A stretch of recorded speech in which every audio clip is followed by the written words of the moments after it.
hay dos tipos de huachicol.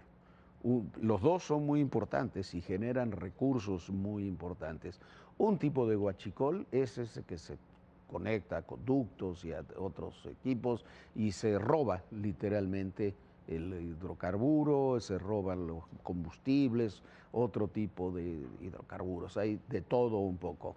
Pero, pero hay otro tipo de huachicol que es el huachicol fiscal.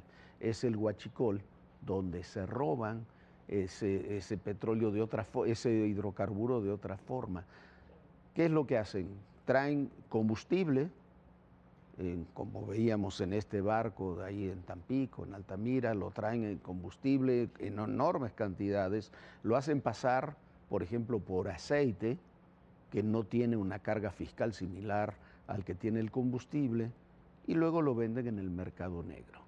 Para eso se necesitan enormes complicidades, complicidades muy, muy importantes para poder procesar esos millones y millones de litros de combustible que entran al país año por año.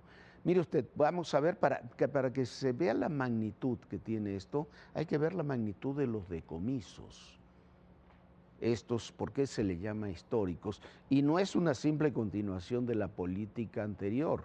La política anterior fue un fracaso. Ahora parece haber voluntad para acabar con esto, porque estos decomisos no se hacían porque no había interés en realizarlos. Mire, ahí en Ensenada, Baja California, 100 cajas de tipo contenedor, 100 contenedores con 72,000 litros cada una, 46 remolques tipo cisterna con 31,000 litros de hidrocarburo, 19 tractocamiones, 12 motobombas, 2 remolques, una cisterna con 4,000 litros de urea, en total 7,944,000 litros de hidrocarburo ilícito. Imagínese usted mantener esto era un parque industrial prácticamente. El operativo en Altamira encontró también de todo. Encontró un buque de carga, un buque petrolero que se hacía pasar con aditivos para aceites lubricantes. En realidad tenía 10 litros de diésel, 192 contenedores, 23 tractocamiones con remolque, 6 tractocamiones sin remolque, 3 camionetas tipo pick-up, equipo de cómputo,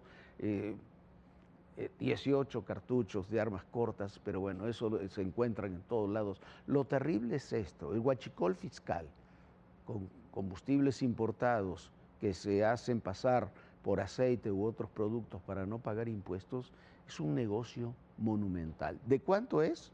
Son 40 millones, estimaciones oficiales, no nuestras. Hay de huachicol actualmente, mucho más que cuando empezó el sexenio pasado, 40 millones de litros diarios, con prácticas como extracción ilegal, contrabando bajo fracciones arancelarias adulteradas, adulteración de los propios combustibles, tomas clandestinas. Ahí en las tomas clandestinas se roban 4,700 barriles diarios. El 3% de la demanda nacional de combustibles se roba por estas extracciones ilegales. Las pérdidas fiscales son enormes. El gobierno pierde 200 millones de pesos diarios en IEPS, en el impuesto que se le cobra al combustible, y 160 millones diarios por el IVA. Sumando, esto da 131,400 millones de pesos anuales.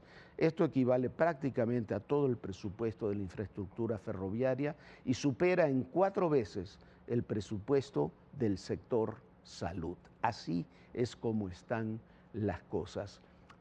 La afectación a Pemex es terrible. El tercer trimestre del 2024, las pérdidas de Pemex fueron de 161,000 millones de pesos. En el impacto en el mercado también, por el contrabando y la venta ilegal, se distorsionan los precios, se afecta a las empresas legales, a los consumidores, que obviamente prefieren combustibles más baratos, pero terminan siendo combustibles robados o contrabandeados. Las pérdidas totales alcanzan los 146,372 millones de pesos.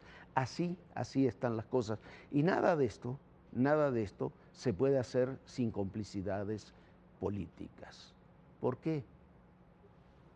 usted veía a este ex senador que dice que él le rentó el predio en Ensenada a otra persona, pero casualmente era el senador suplente de otro señor que fue gobernador y que es uno de los investigados en Estados Unidos por realizar precisamente estas operaciones de huachicol fiscal.